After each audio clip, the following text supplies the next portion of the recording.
Without further ado, I'm going to introduce Todd. But you must know a little bit more about Todd. Todd is the founder and executive director of the Veterans Breakfast Club. It's a nonprofit organization dedicated to the sharing veteran stories. And I think maybe you're going to be treated to that today too. He came to this work as the author of Bill Mauldin, A Life Up Front, the first biography of the famed World War II cartoonist.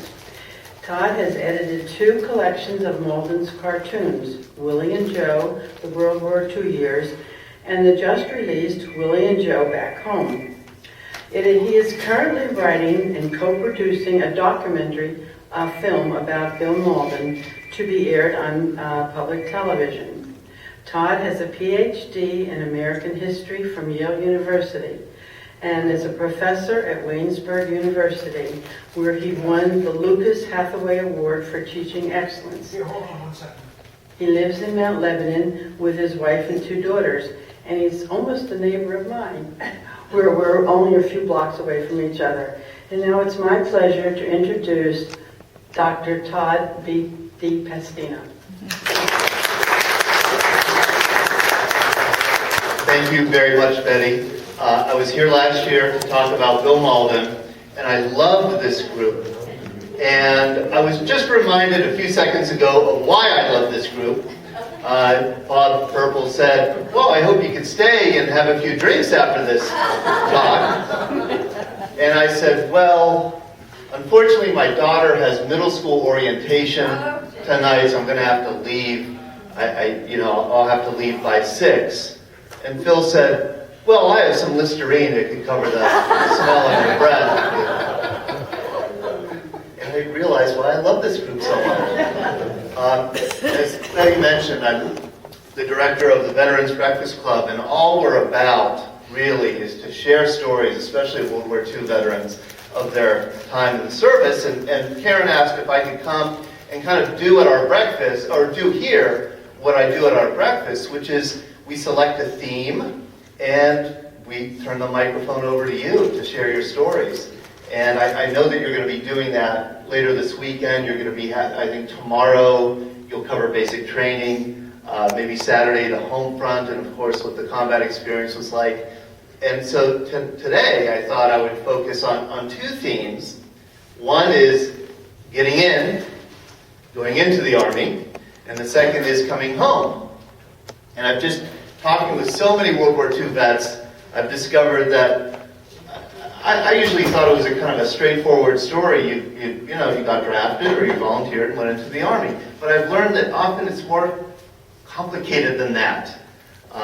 There was, I wanted to join the Marines, but I was colorblind. So then I tried the Navy, but I was colorblind. And then I went into the Army, and they took me. So all of you somehow ended up in the Army. And but I know a few of you took a kind of circuitous route into the Army. And so I thought I would kind of open up our discussion with stories of how you got in. Some of you maybe were inspired by posters like this one, an Army recruiting poster. Strangely, there weren't many Army recruiting posters in 1942. They were recruiting heavily for the other branches, but not so much for the Army. And I love this one. This is Follow Me, men 18 and 19. Apply now at any U.S. Army recruiting and induction station. And then I love this part. These can be yours!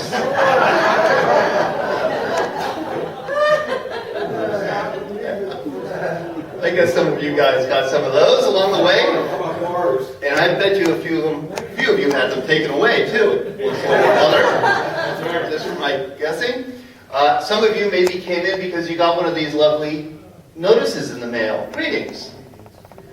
Having submitted yourself to a local board composed of your neighbors for the purpose of determining your availability for training and service in the Armed Forces of the United States, you are hereby notified that you've been selected for training in the Army.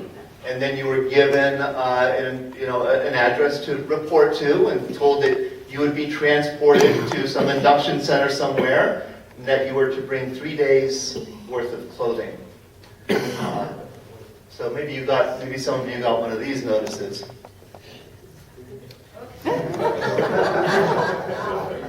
all of you at some point did this at the induction center. I'm sure many of you, once you got a uniform and you had to say your goodbyes to family, many of you probably had photos taken, fresh in uniform with your parents. This is a series of just beautiful photographs by Alfred Eisenstadt, the famous photographer. I've been, he's the one who took the very famous Times Square kiss. Who here was the, you wouldn't have been the sailor. And what interests me, I discovered that Eisenstadt, during the war, took dozens of photos of couples kissing, kind of preparing for that one great one. And these were all taken in Penn Station in 1943. She might be a little happy he's leaving.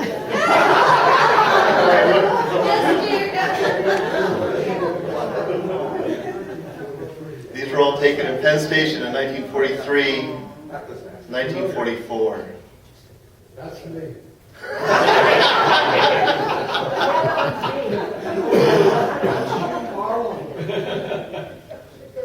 Aren't these great? Oh, it's terrific. And so, what I'd like to do is just turn the microphone over to you, and I'd like to ask you how you got in.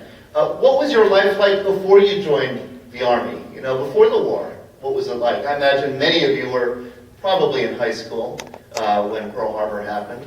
How did you end up in the Army? Were you drafted? Did you volunteer? Who did you miss? Who did you say goodbye to? How did you get into the Army? And I know there are a lot of funny stories. Robert, I'm putting you on the spot. A few minutes before I started this, I asked him, how did you end up in the Army? And his daughter laughed and laughed and laughed. You know that's a good story. Do you care to tell how you ended up? I guess.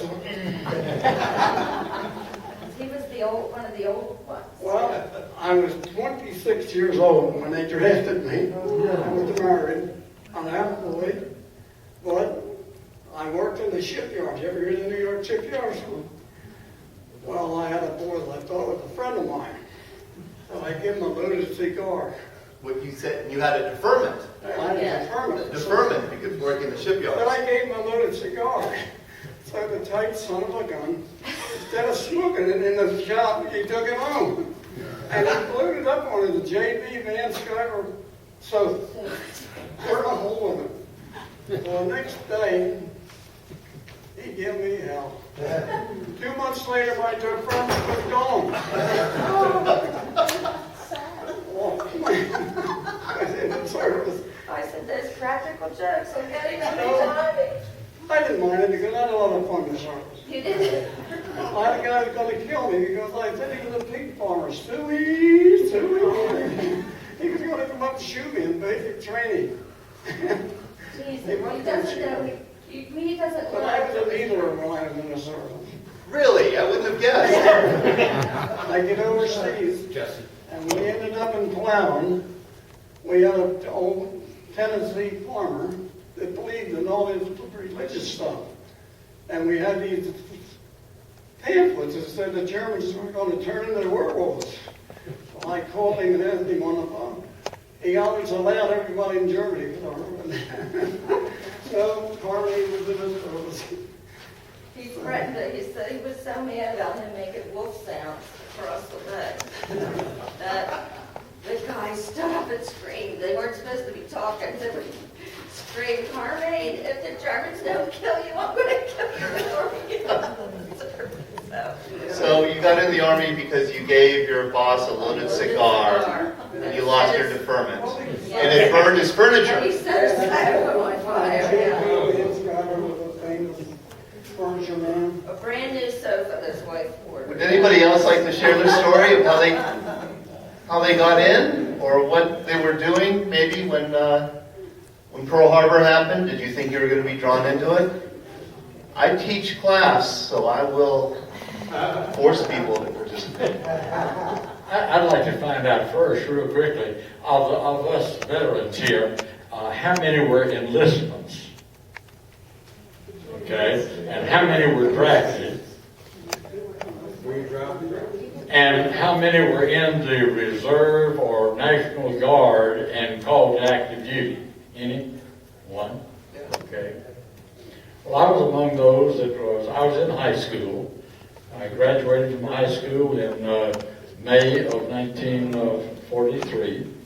All of my classmates were going into the service that had not already. I went with two of my buddies down to try to enlist in naval aviation. And I was turned down for eyesight. And so I found that I could enlist, and I enlisted into the Army, into the ASTP program. And went to college for 2 quarters at NC State. And then I was in Florida, born and raised in Florida. And then as soon as I turned 18, shipped me to Fort Benning Infantry School. And as soon as I got out of the infantry school, joined the 87th at Fort Jackson, South Carolina. And you know the rest of it. And what Beg your pardon? did you do when you got in overseas? I mean, were you? Oh, when I got overseas, well, I was a buck sergeant, squad leader of 60mm mortars. Oh, okay. And I was very fortunate to go over and come back as a member of Company A, 345th.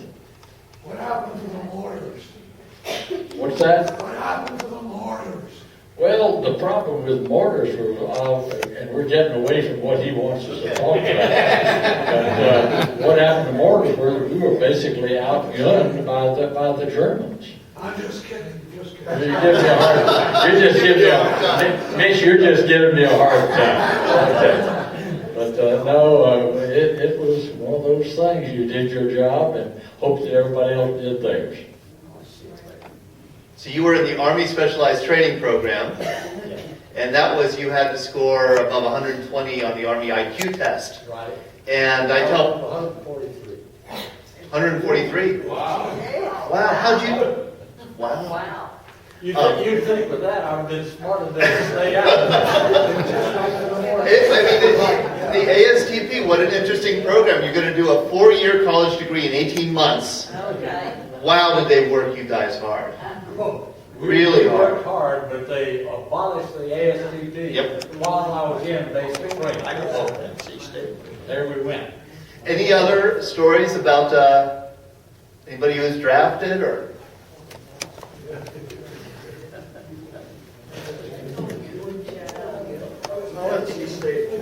You have to press this? No, it's live. I was a sophomore in high school in 1941, and I graduated in 43. I was 17 years old. And so I went to work in the defense plant for a little while, and before my 18th birthday, I enlisted in the Army. And my father had to go with me because I was only 17, but he signed the paper. And so I was all set to go. And about 3 or 4 days after my 18th birthday, I got my notice to report for duty. And I went to New Cumberland, Pennsylvania, and down to Camp Stewart, Georgia, and I was assigned to an anti-aircraft training battalion. Because at that time, Camp Stewart was an anti-aircraft training station. Well, we were almost finished with basic training, and I got this letter from my father, and it was a big envelope, and I opened it up and I looked at it, and there was my draft notice. No, I gave him some free time, you know, but after that, I shipped out to an outfit in California, 821st Automatic Weapons Battalion, and the Army, in their infinite wisdom, decided that they didn't need any aircraft anymore. So I went to Camp House, Texas, took advanced infantry training, and joined the 87th Division in early February in Germany, in the 345th Regiment.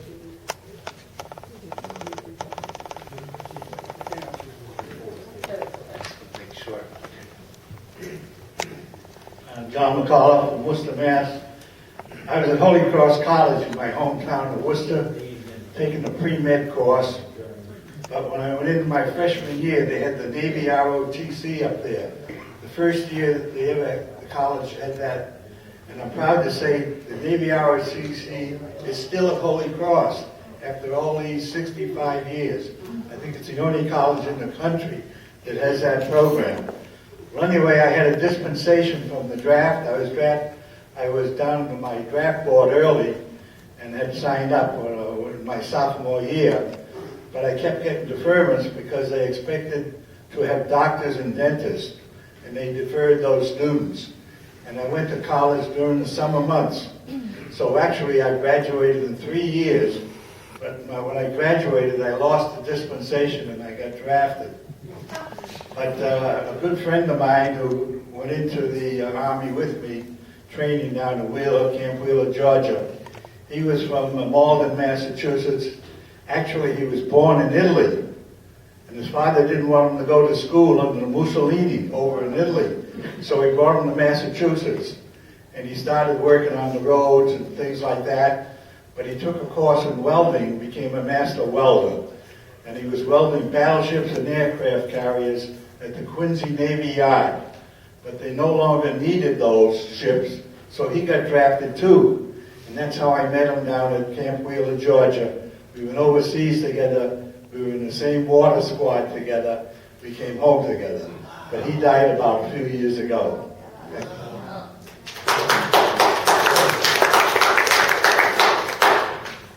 Anybody else? You joined the Air Corps, Jim. So, Did you want to be a pilot?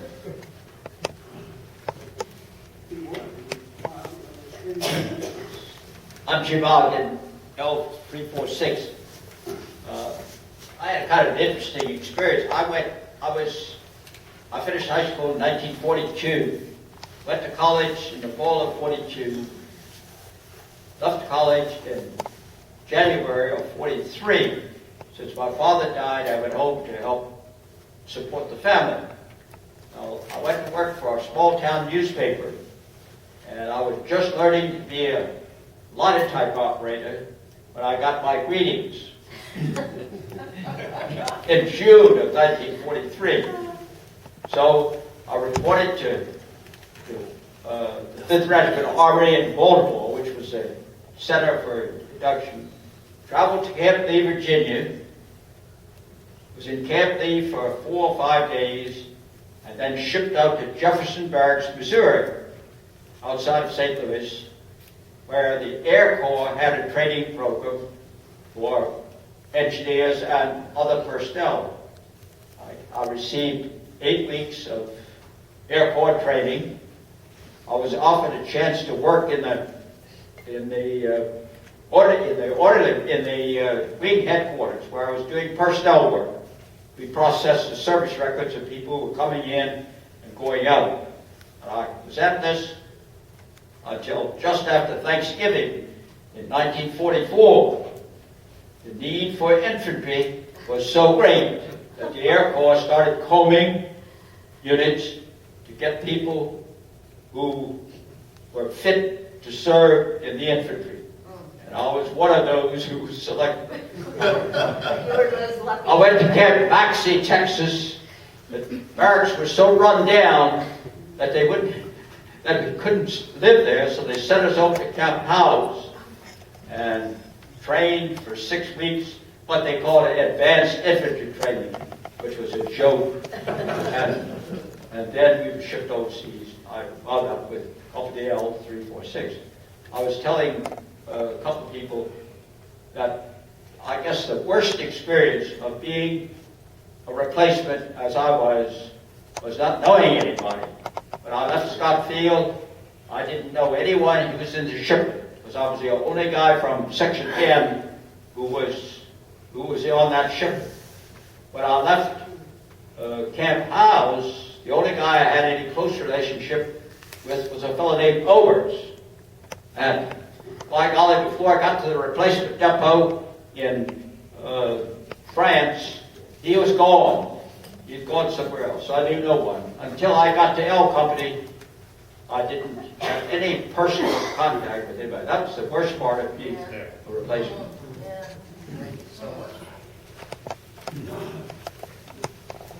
Anybody else? A word about the IRTC. I got that course in Camp House, and I finally decided, well, another fellow told me what IRTC meant. I am refusing to cooperate.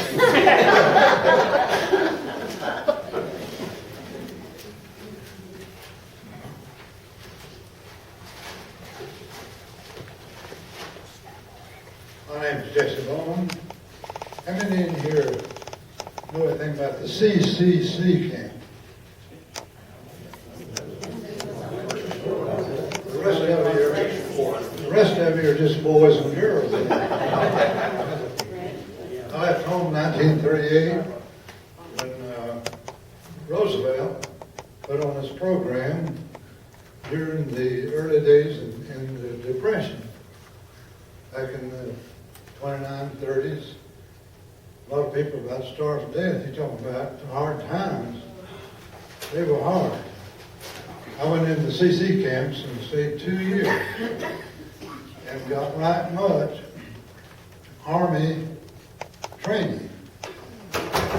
We'd go out on the farm and thin out trees in the forest and build cowpastures, fences, cut the trees down, split the logs, and dig a hole and bury them. And we made $1 a day. But back then you could buy Coca-Cola for a nickel. You could go to movie, put down.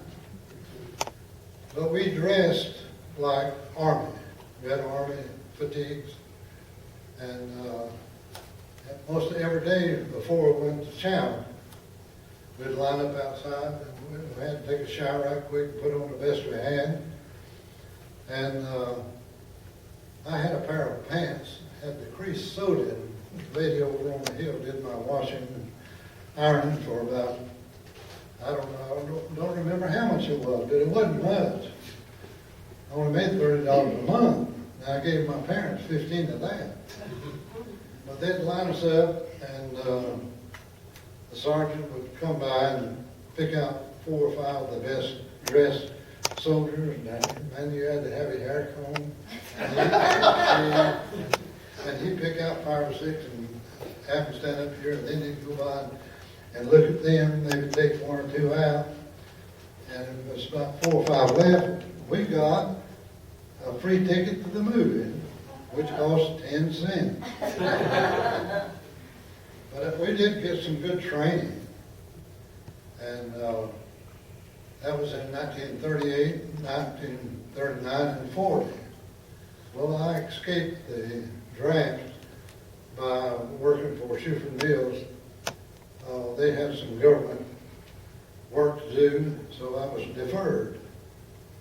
Then they called me again, and my wife was pregnant. So I went up to the board, and Mr. Moore, the banker, he excused me until the baby was born, and then I had to go in, and I joined Tom's outfit here, 345th Company D in Fort Jackson, South Carolina. Got on that big Queen Elizabeth, 15,000 soldiers on one boat. I thought that was terrible. That thing was sinking. But I was on order too, and we both escaped terrible injuries. And I just thank the Lord for being with me all the way, even to right now. That's right.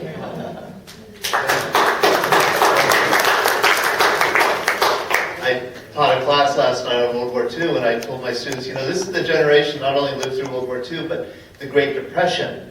And one of the students said, yeah, what was that? So we had to do the Great Depression. And we talked about the Civilian Conservation Corps, and it was President Roosevelt's favorite favorite organization, favorite agency? There may be another one, for the depression. The market is down over 400 Is it really? They- There, I qualified for the Army Specialized Training Program. Well, since I was only 17 when I graduated, I took a job with American Cyanamid, a chemical company, as a laboratory technician. Well, when I was 18, a few months later, I got my greetings, and I had to inform the people at Cyanamid that I was drafted. And they said, oh my gosh, you know, I knew that you were going to be 18. We could have had a deferment for you because we were working on experimental explosives. But you were already qualified, we could do nothing about it. Good. All right. Then, after my greetings, I got my little notice report for the physical, and I said goodbye to Mama on Armistice Day, November 11th. Appropriate. Went down to New York City, took the physical, and at that time they needed one for the Army and the Navy, and we were all in line, and the fellow in front of me went to the Army, and I was next. He says, you're to the Navy. I says, whoa. I says, I'm already qualified for the Army program. All right, they corrected themselves. Good. And then I went to Camp Upton, the induction center. And the usual thing, you know, you were either on KP or latrine duty, one or the other. And then they told us, well, if you're here for 3 weeks, you can apply for a 3-day pass, a weekend pass. Good. Day 20. I went down there, I said, I'd like to apply for my weekend pass. Sorry, you're shipping out tomorrow. All right, that was the end of that. And we all were sent to Fort Benning, which was a prerequisite for the Army Specialized Training Program. And we were all finishing our full training, our basic training at Fort Benning. We were all assigned our colleges. We got a notice. The Army canceled the program. Well, that was the end of that. And of course, it was to the 87th Division, and in the same platoon with Bob Purple in the 87th Division. But we're now here, so the frustration is over.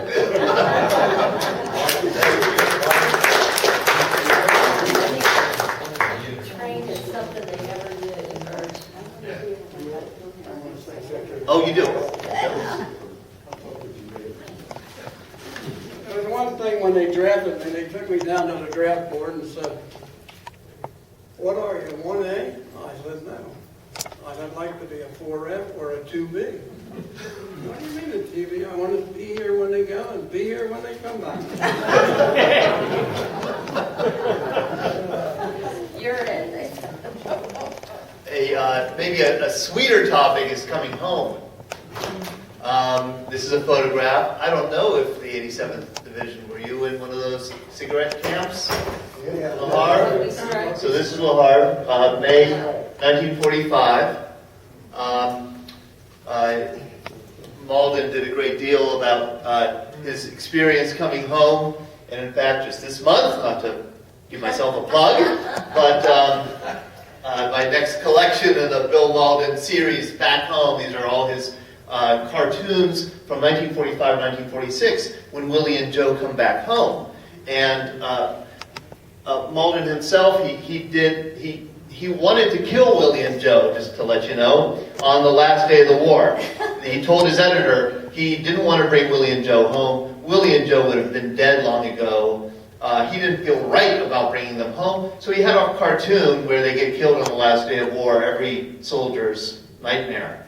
And his editor at Stars and Stripes told him he could do it, but we will never print it. So he had to bring Willie and Joe home. So instead he did this on VE Day, May 8, 1945.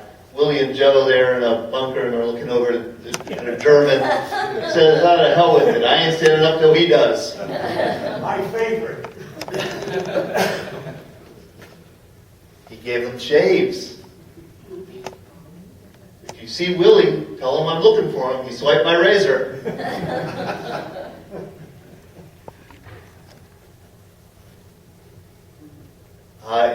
It took a while for them to get home. I don't remember no delays getting us overseas. Malden himself, however, was declared a VIP. He flew home through Casablanca, Nova Scotia, flew home with a bunch of generals. In fact, the only way he could get on that flight is if they gave him a temporary rank of Major General. He was a 3-stripe sergeant, and he said some colonel was giving him some lip on the plane, and he really felt like he wanted to pull rank on him. But he decided he shouldn't pull rank because he was concerned he had enough points, which we'll get to get out of the Army. But he was concerned that the Army would declare him essential to the war effort against Japan. And he wanted to be a good boy, so he was let out of the Army.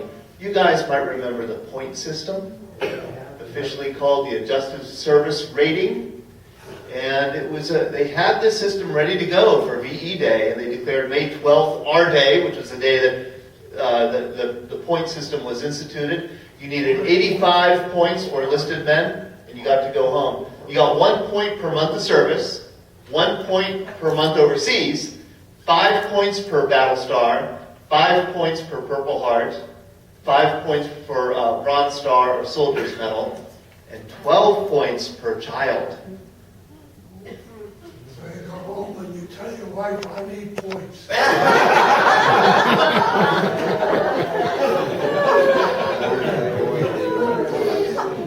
It's amazing how often, guys will tell me they remember exactly how many points they had, and it was a point of obsession.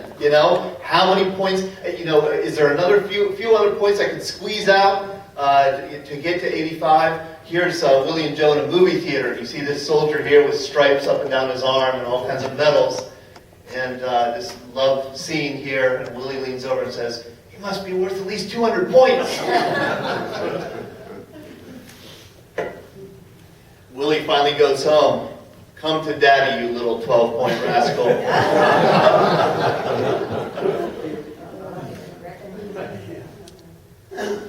Malden himself came home, and he was told he had to do a press conference for Infantry Day. And Malden said, he had some gripes against the Army, you may know. And he was told that you can say anything you want, except don't criticize the food. I never saw them. And the officers were good. So here's a cartoon he did about his press conference. He thinks the food over there was swell. He's glad to be home, but he misses the thrill and excitement of battle. You may quote him. You may remember this one. Major Wilson, back in uniform, I see.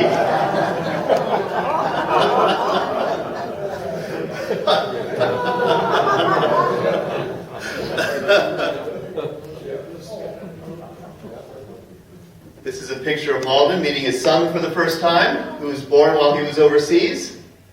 And that's his young wife. Is she survive? Is she still alive? She died recently. Past couple years. How old was he? He was, in this picture, he was 23 years old. Things didn't go well in the Malden household.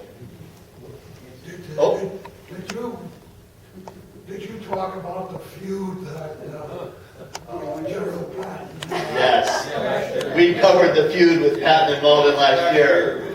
But honey, I've only worn it a week.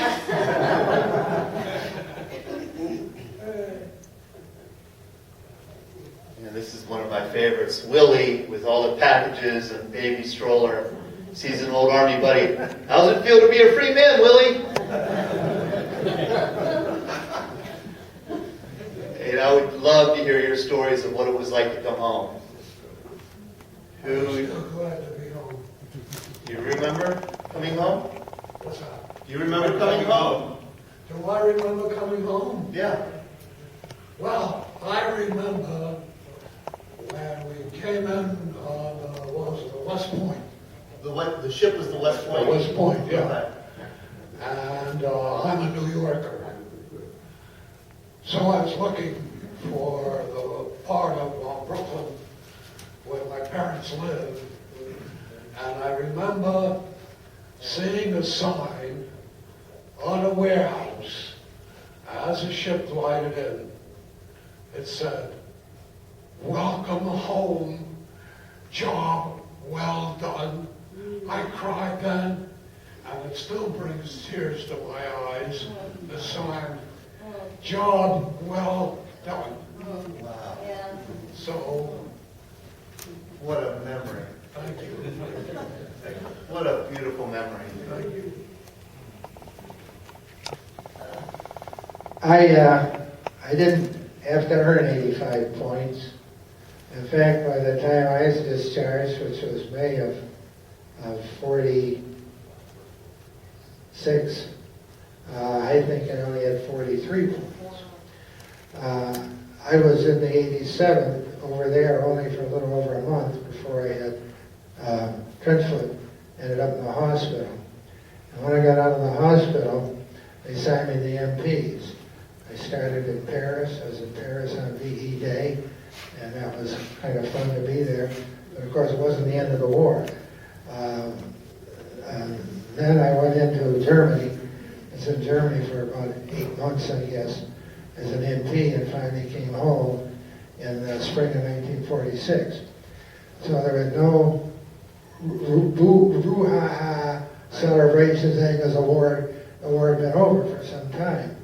So you came home, and I got into New York, and I guess I caught a train to Syracuse. And in Syracuse, I had to stay overnight, and I was amazed it cost me $5 to stay in a hotel overnight. And the next morning, I got on a Greyhound bus from Syracuse to Canandaigua, New York.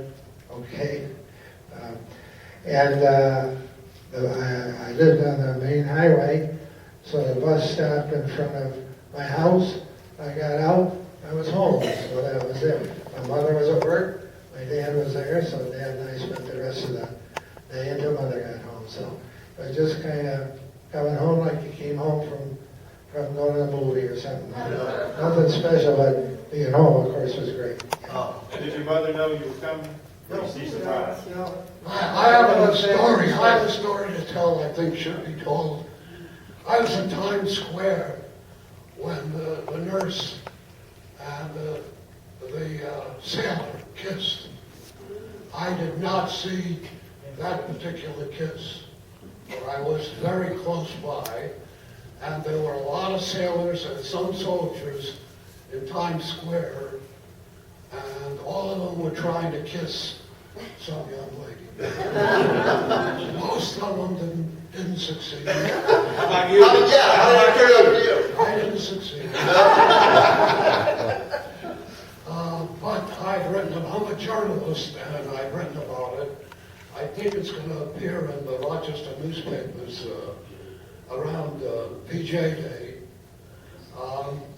What I remember about it, and I think it's worth relating, is that the spirits were as high as I can ever remember in my life. And young ladies didn't mind maybe being smooched a little bit. And after all these sailors had come off the boat. They had been on the boat for a long time. And the soldiers had been in their foxholes, so you can understand the spirit. Times Square at the time.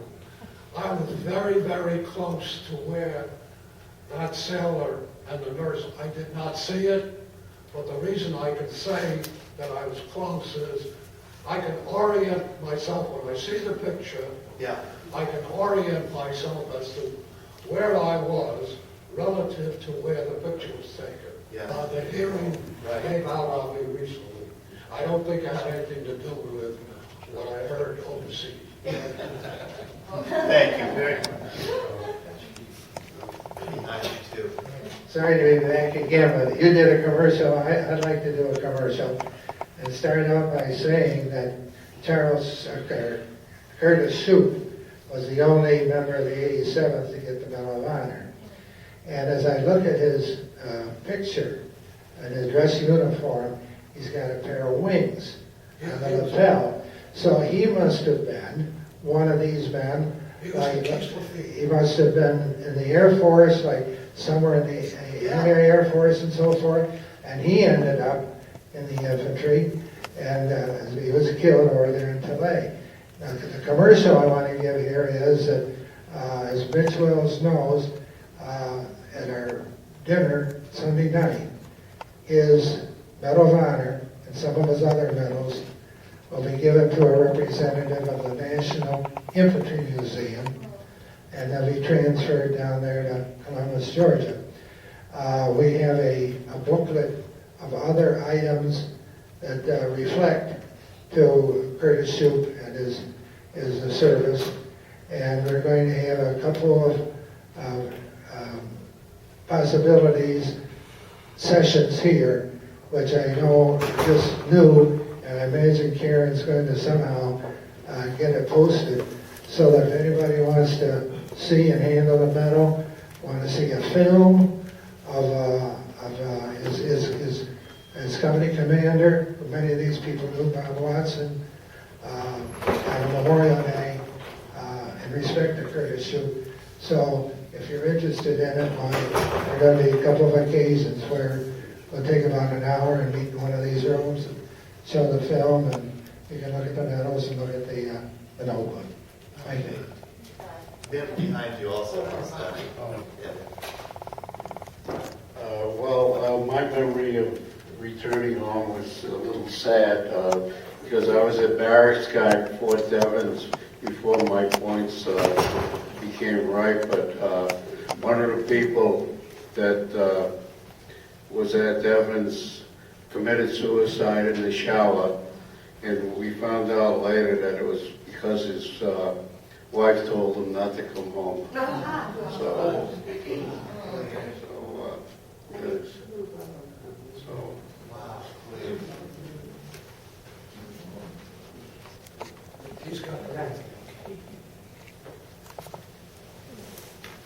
Anyone else? Mentioning Curtis Shoup, we should remember that the 87th Division had a ceremony in Tulay, Belgium, and I was the chairman and I was a speaker, and I wrote all the speeches, including speeches that were translated into French. And we also put up a plaque in Oswego, New York.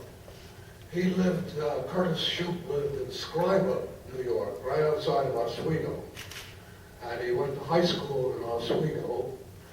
And his company commander in the 87th Division was Bob Watson, who was also from the same hometown, Scriba, New York.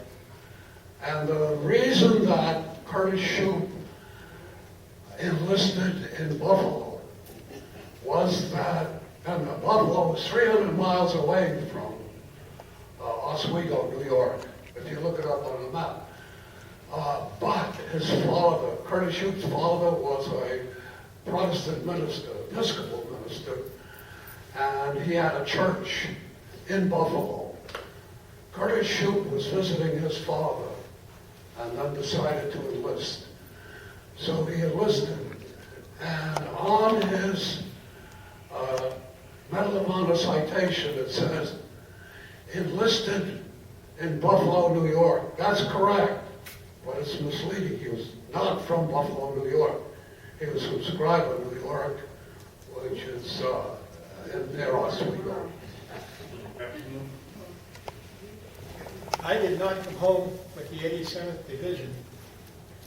I was wounded, and I was in a hospital in England on VE Day. And the first thing Hold it a little closer. There we go. the first thing I saw in the Stars and Stripes that I got in the hospital, it said 87th Division departs. I thought, well, I'm not going home with them. And I spent approximately 6 months in the hospital. And when I was discharged from the hospital, before, I'm jumping the gun here. While I was in the hospital, one day they came by, the medics, and I got 2 white blankets. It said U.S. Navy on them. And I got a little ditty bag that had a toothbrush and all that business in it, and got paid in American money. And I found out I was headed for Walter Reed Hospital in, wherever it is, Maryland.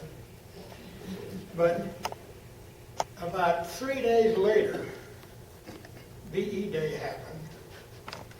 And all of a sudden they picked up the white blankets and they gave back the American money in the ditty bag.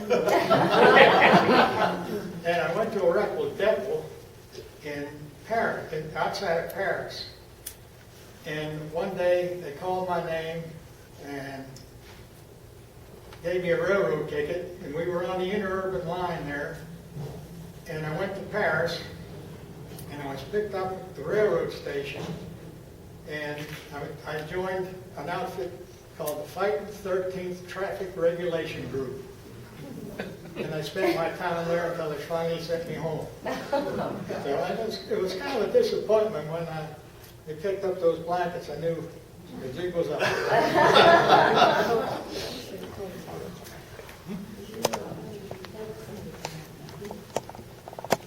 Well, after the Army, I didn't get to dental school because my folks wanted me to stay in school rather than be drafted because they were educators also.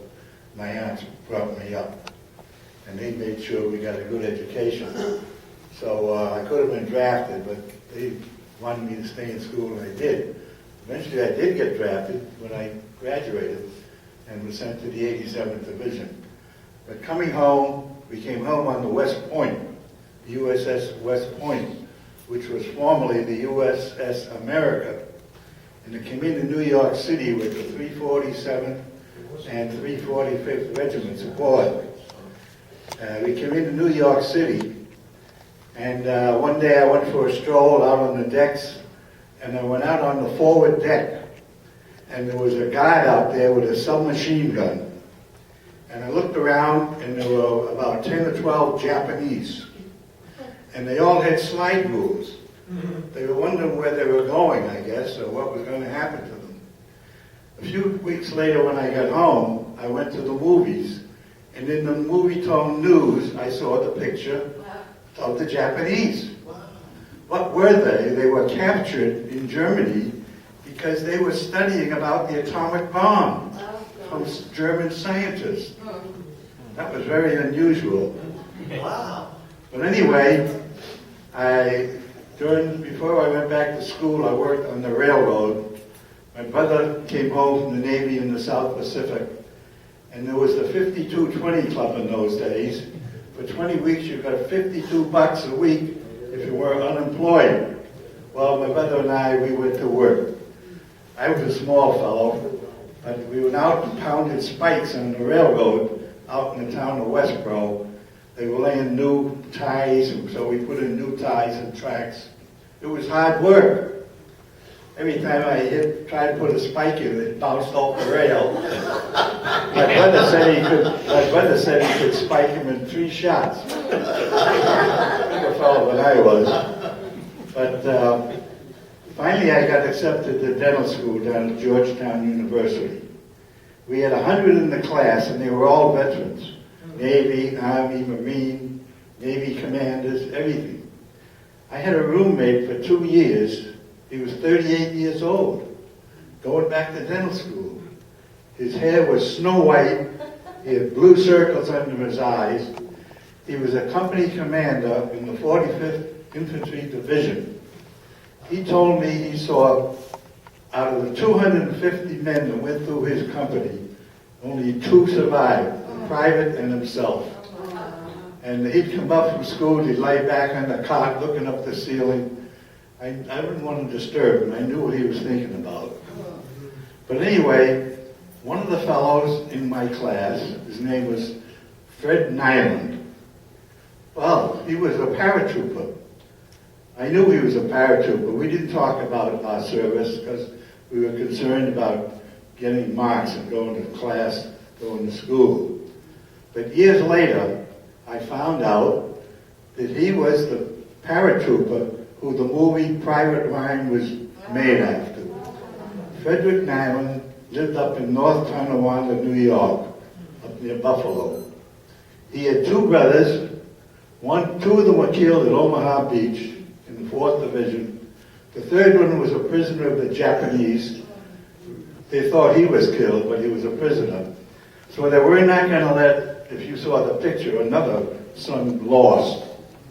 So this Catholic priest, Father Sampson, organized a group, and they were not looking for him. He made the jump into Normandy, but his plane got drifted off into the Carrington Peninsula, and they had to fight their way back.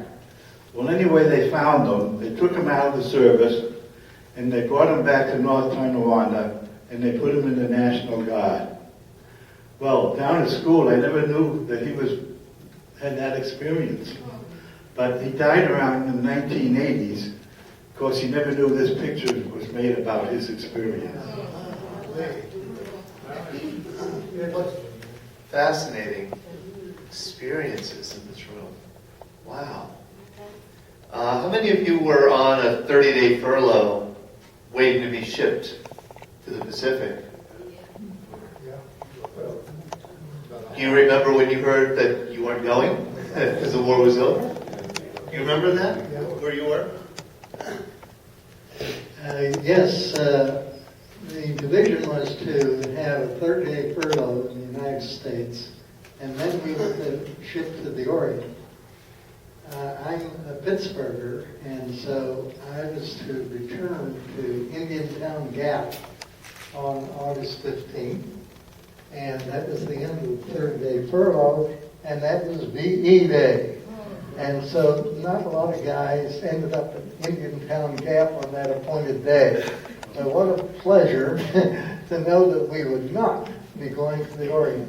A lot of us are here today because we did not have to go. We were very fortunate.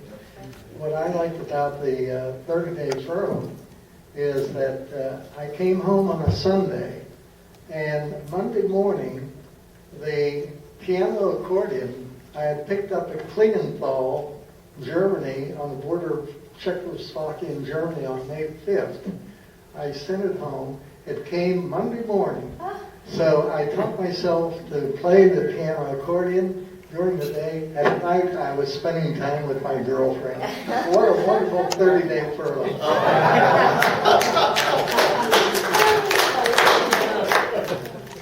Give you a quick. Sure.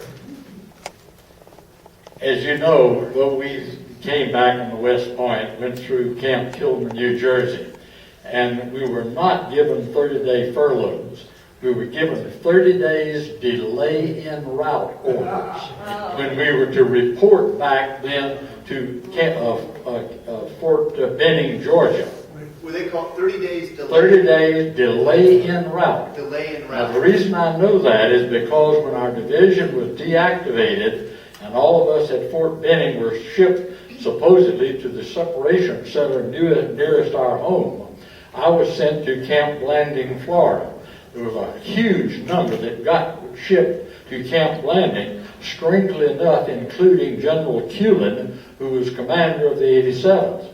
He outranked the commander at Camp Blanding, Florida. When we arrived at Camp Blanding, a large number of us from the 87th were slapped onto essential duty orders, and instead of being discharged, we were put to work in the separation center.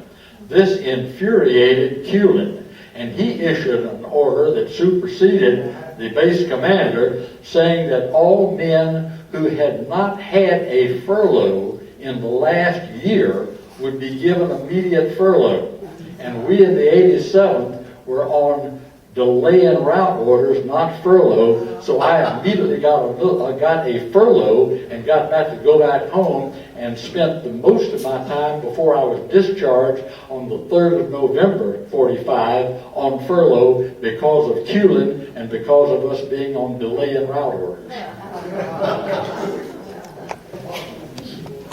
Would you have reported back to Georgia and gone overseas and attacked Japan?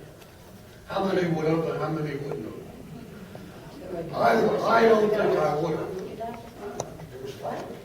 I think that I grasped at the time, just from looking at a map, that Japan consisted of 6 islands. You know how much beachfront that is?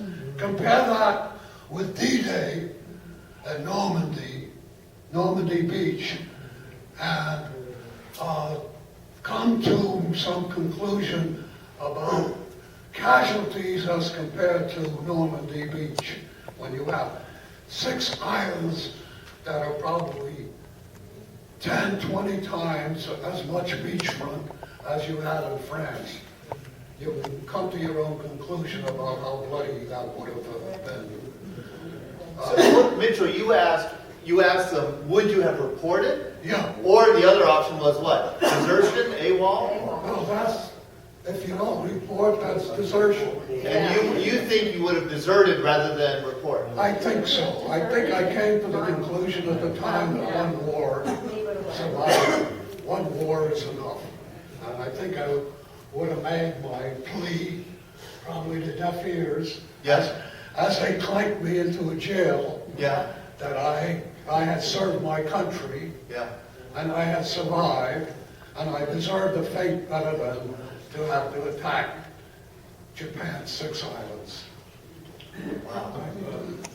Great question. Does anybody else have I know Bill Malden was terrified of being sent to the Pacific.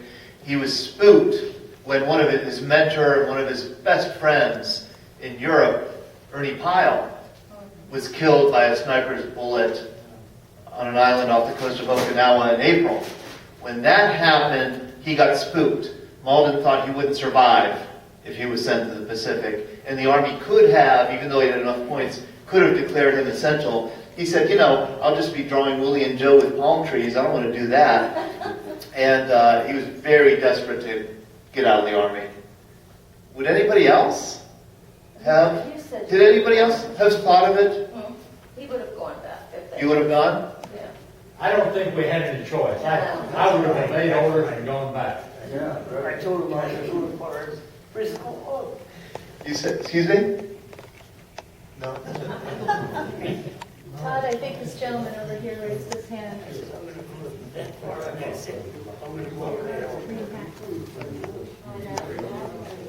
I would have went up, wasn't hesitating at all, no. Do you remember coming home? Oh, definitely, yeah. Well, one thing, one aspect of coming home, I remember come back on the USS West Point, and when we got off, You want it a little closer. when we got off ship, and we all, went marched down. I remember going in this train station, and we got on these trains, and there were Pullmans, and then we went into a dining room. And that was really something. They had tablecloths, and they had big jugs of milk and mashed potatoes and chicken and they had bread, homemade bread, and it was just fantastic. And all you wanted to eat, you could eat all you wanted to. And then they came and opened up those beds, Yeah. and they had sheets on them. White sheets. And so, man, that was really something. Boy, I peeled all my clothes off and I crawled in on those white sheets there, and that was wonderful. I was up in the upper bunk, but that didn't make any difference. I had that white sheets, and that was nice. And that train ride back while I was from Michigan, and back to Detroit, and then from Detroit I took bus back to Flint at the time, Michigan. did you go back home to your parents' house? Yes, I was single, yes. And did they know you were coming? Or? No, it was in I don't know, about 9 o'clock at night. And, Yeah. we never locked the doors and, Yeah. never did. So I just walked in the house and said, oh, Mom, I'm home. What did your mom do? Oh, she got up and she just grabbed me and hugged me and wanted to know if I want something to eat.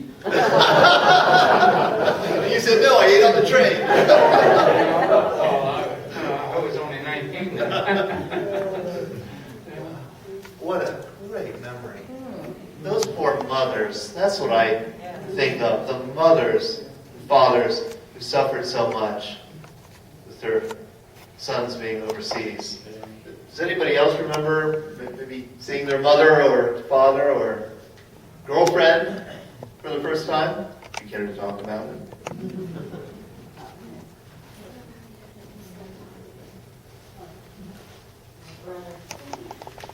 Any other stories? Anybody would like to share? Yeah? Yeah. Okay. This goes back further than when I was just coming home. I was taken off the line with a good case of the trench foot. And I got sent back to England. I was in 2 hospitals back there, and then they loaded me up on a train and took me up to Scotland. And they put me on a ship to go back to the United States. That big ship was called the Queen Elizabeth. And same ship that we went over on. Now, I was put up in the middle, a nice hammock up there. Anyway, we were waited on by gentlemen in nice little white jackets, bringing our meals to us. I landed in New York about the 15th of March. And I put in Halloran Hospital, it was on Staten Island. Well, the windows were open in the hospital there, and it was beautiful, nice weather. Oh my gosh, and there's a lot of ladies in New York were coming out to see veterans. And my window was open on the first floor, sidewalk next to the building, and a gentleman went by with a cast on him, and he had one leg out like this, bar between the good leg that he was walking with. And I think his name was Richardson, A Company 346. I know he was the oldest man in our company, about 45 years old when he shipped over. Wow. And he took a hit, and but he was going down the street because he heard they had electric razors in a PX. But when he saw me in there, I called his name, and he came back and he looked in the window, and he was in town, I think, somewhere around Cincinnati or somewhere, had a little bit of an accent. And he said, Higgins, he says, I didn't think I'd ever see you again in this world. Well, anyway, he came back by there and he stopped by the open window and he held up his razor. Well, then they put me on, about 3 days later, they put me on a train and took me out to Camp Carson, Colorado. And they put me in the hospital for a few days, and they did like the rest. They put us out in an ambulatory section. It was a lot like Fort Jackson, the barracks areas, and that's Fort Carson now, of course. And I'm told there was about 10,000 of us in that place, from all divisions and so on. And they were discharging people along the way, and we had to go through training in one sort or another till we ambulatory till we got better. Anyway, I was discharged on the 31st of July, and that was 6 days before they dropped the first bomb in Japan. I was out of the hospital and I was out of the Army. Well, I rode in got my discharge, and I rode into town at Colorado Springs there to get home, get the train. And I rode in a great big Rolls Royce being used as a taxi there. And there was about 8 or 9 of us in that car. They used it as a taxi. We'd seen it all the time around there. And I got my ticket, and they said, well, the train is about ready to leave. So I made it out there to catch my train. Well, there was a gentleman, a little bit older fellow, of course, there weren't middle-aged people in the service. And he said, the train is full, and he was pulling up that stool and tucking in the ladder. And I thought, my gosh, I'm not going to stay here overnight. But he turned to my left in there to put that stool away in a closet or something. I swung my bag up on that big, tall platform, and I climbed up there real fast on and I went to the car on the right. Well, there was 4 or 5 empty seats, and most of the people on that train were soldiers going home. And finally we were out, well on the way. He came along punching tickets and whatever he did. And he came by me and he took a second look. But anyway, I got to Des Moines that night or next morning and switched trains, and I was on the Rocky Mountain Rocket. I switched to Des Moines, got the, I guess it was called another rocket, I forget what the name was, but anyway, I got up to St. Paul, and my mother met me at the station there. And that was a good trip home. Oh, boy. That's kind of my story of this whole thing. And by the way, I was at ASTP, like you mentioned, and I got into one semester at the University of Wisconsin, and we were 18s, and most of us. They sent us to Fort Benning, Georgia. The gentleman that I enlisted with, he finally got to be a vice president of Big First National Bank in St. Paul, which is part of U.S. Bank now. I see him at lunchroom regularly. And they sent him to a different college in Wisconsin. And then at the end of that semester or something, they quartered him, I think it was, on their own. They sent him to a college in Michigan. Well, by this time, I, of course, was at Fort Benning. Well, they broke up the program, and we're sending all of the people at his college to training. He wanted a ticket home, and of course they got very upset. Well, he wasn't going to be 18 until April 3rd. They gave him a ticket home. And he went over to Fort Snelling there in Minnesota, across the St. Clair River, because we were from New Richmond, Wisconsin. And he took the Air Corps test. And he scored so high, I guess they couldn't see it from the ground. And he had that set down at Fort Sheridan in Illinois, because that was the 6th Army District, and Minnesota's in the 7th. Michigan, Illinois, Wisconsin, the 6th. He turned 18, he reported there, and called out his tests and everything. He wound up in the Air Corps. And he was flying, I think it was one of the Skymasters, in a cargo plane, flying the hump over into China there. So that's kind of my story there. And when I got out that fall, I started at the University of Minnesota. So. On the GI Bill? Yes. Rehab, they called it, yeah. Because if you're out of the hospitals, it's a little higher pay on the GI. Gotcha. Huh. So that's kind of my story. Thank you very much. I just wanted to Wonderful. What terrific stories. Does anybody else have a memory they'd like to share? These are just priceless to me. I mean, I feel so privileged to hear these stories. The end of the hero's journey, the end is coming home and telling other people about it, telling people your experiences, and you're doing that right now. I want to ask a question. Sure, it's a provocative one. How many people here think that the atom bombing of Japan was justified? Every single veteran? Is any veteran not okay with the atom bombing of Japan, who disagrees that we should have attacked Japan, 6 islands, and compare that with the attack in Normandy Beach, which is only a few thousand feet long, compared to 6 islands in Japan. Do you think anybody might I don't want to divert this into just that subject, but when people say that the atom bombing of the Japanese was unjustified, I like to bring that up to them and get their answer. Japan, and it was, they were convinced to do that, I guess, through negotiations and stuff. And that was a major, because they didn't want to fight two, different forces, huge forces, Russia and the United States. So that was a convincing combination of things that got them to see it our way.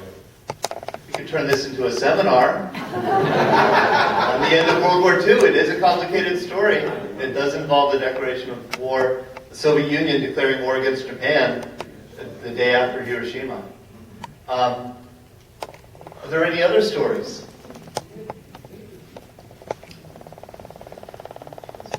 About dropping the atomic bomb, I am very grateful that that was done, because I think the 87th was really lucky in terms of the calendar. In other words, VJ Day was declared, and we were just finishing our furlough, and so instead of going to the Orient, I was sent to Fort Meade and spent the next 8 months trying to get enough points to get out of the service. I was in the separation center and worked in the finance department, giving the dischargees their last check from the U.S. government. I was very pleased. I got out in April of '46. I was also an ASPP person and enlisted when I was 17. They sent me down to the University of Florida in Gainesville. I only got 1 semester in because I became 18 in December, and went to Fort Benning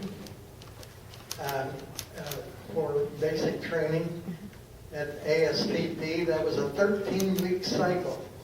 In the 10th week, they shut down the whole program, and all of us were sent to various infantries. I was sent to the 87th. That was very fortunate because we trained together at Fort Jackson before we went overseas. And so unlike a Repo Depot, I knew the guys when we went over there. That was a big help. So my heart goes out to Repo Depots. It is difficult to get into an outfit where you don't know anyone. Anyway, I am grateful that the atomic bombs were dropped, and I think we were fortunate that we did not have to go to the Orient. And we're here today, I think, most of us, because we did not have to go. Wonderful. Fred must be a very popular person. 2 people have asked me, is Fred here? Is Fred? No, Fred's not here. But boy, when he comes, there's a couple guys waiting. Does he owe you money? I just wanted to ask you a question about Willie and Joe. Okay. Did anybody ever see his final, how he wanted to kill him off? No, he never drew it. No, he never drew it. Okay. And in fact, he has stopped drawing Willie and Joe in the fall of 1945. He just felt he had gotten interested in other issues. He wanted to do political cartooning, and Willie and Joe were a burden to him his entire life. He felt very guilty. It was survivor guilt times 10. He was somebody who had connived, who had worked very hard to get out of combat. He was a rifleman in the 45th Division. He had a glimpse of what combat was like when he was on the invasion of Sicily, and he knew he would do anything. He knew he wouldn't survive it, and he knew he would do anything to get out of it. And so he and 3 other guys started this, or kept this alive, this division newspaper, and he cartooned and cartooned. And the worse the war got, the better his cartoons got, and the more important his cartoons got to the Army. So the worse his comrades suffered, the more successful he was. And it was a vicious cycle to him. He felt so guilty. He was exploiting these men who he had trained with and lived with all those months and years. And all of them were dead or wounded, and wounded grievously. And when he came home, he just felt he couldn't cartoon them anymore. He felt guilty. He wanted to get rid of them. He wanted to, and he never really could. He never really could. Did you know the role of General Middleton in keeping Bill Malden from being attacked by General Patton? Yes, I did know about General Middleton and how he protected Malden. You know your stuff. I read Middleton's biography. Oh, you read Middleton's biography? You and I must be the only two people who ever did. The library says we can't find it. I recommend Middleton's biography to everybody here, whether you served with the 87th or not. You'll find that on one page, Middleton details how he called in the commanding general of the 11th Armored Division, dressed him down, said the 11th Armored was incapable of fighting the war, transferred him to England, got another major general to take over. Then, this is all on one page. The next page, there's a letter of commendation to the 87th Division. You've got to read it to believe it. He had that high an opinion of the 87th Division, as did Patton. Patton also, he wrote us. You remember that he wrote several letters. I think they made a mistake in not giving citations which you can quote these days. You can't quote a letter. You can tell people when you see these letters of commendation, but it's not like saying that we got these stars or something like that. However, I have read extensively, and I come to the conclusion, as objectively as I can, I was in the 87th Division, that the division acquitted itself in a very noble and exemplary Tough way. crowd. The exact title of the book you're talking about is called Troy Middleton. It's called Middleton. Middleton? And I can't remember the name of the author. I think is it Louisiana State University Press, maybe? I tried Barnes and Noble and the other big place. I tried Barnes and Noble and the other big place, Fort Quarters. And I from last year, I remember the name was Middleton. And I can't find it, either one of them. But I didn't have the author, just like you don't. I'll loan you mine. All right, Mitch. Yeah, I like it.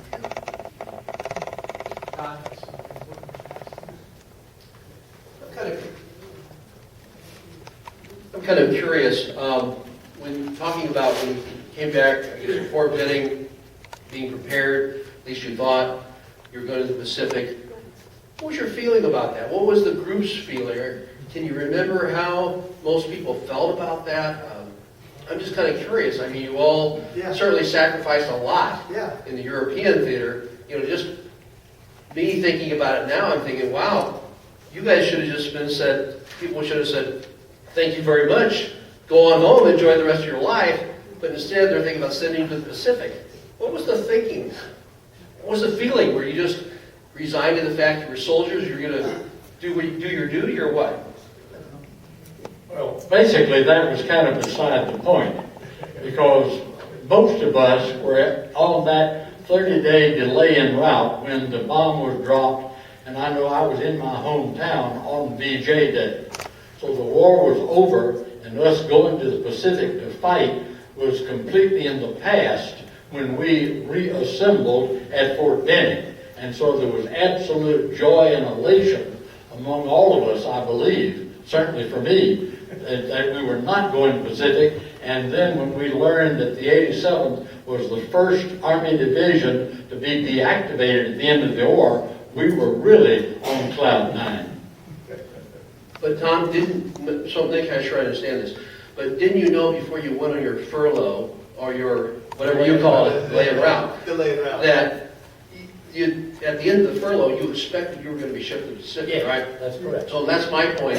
You went on a furlough thinking, boy, I'm going to do this furlough, but when I get back, they're going to ship my butt to the Pacific Theater. So now that's my question. How did you guys feel about that?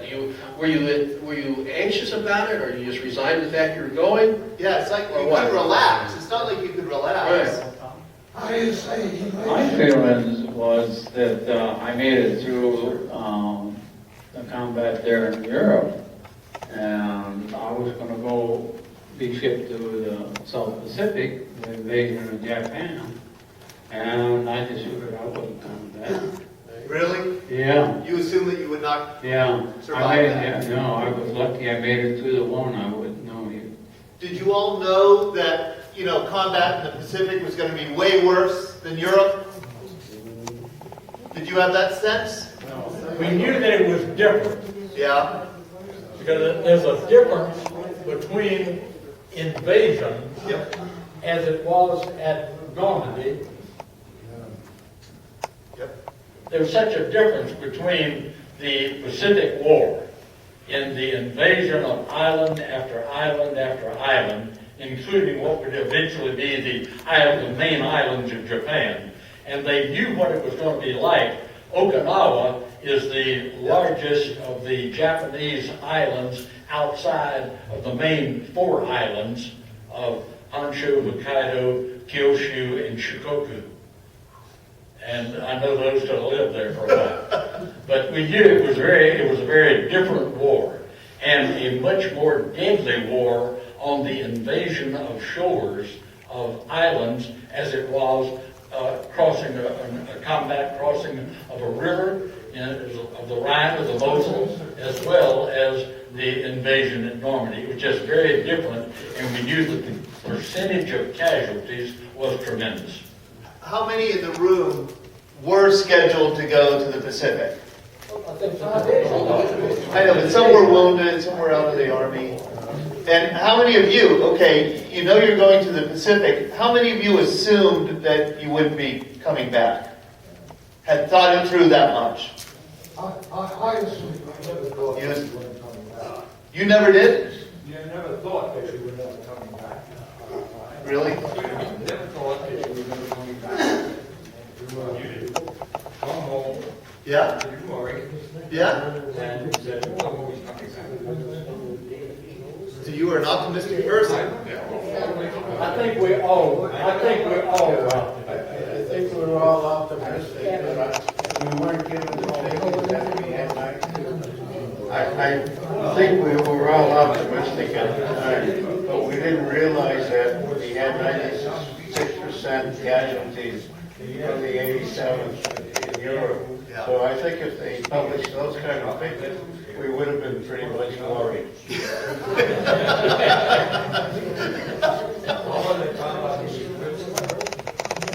Why don't you ask how many people think that the Alabama was justified? I think you already asked that question. We want to open up that can of worms again?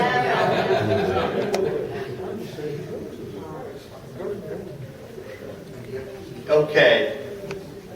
Thank you for being so patient and sitting through this.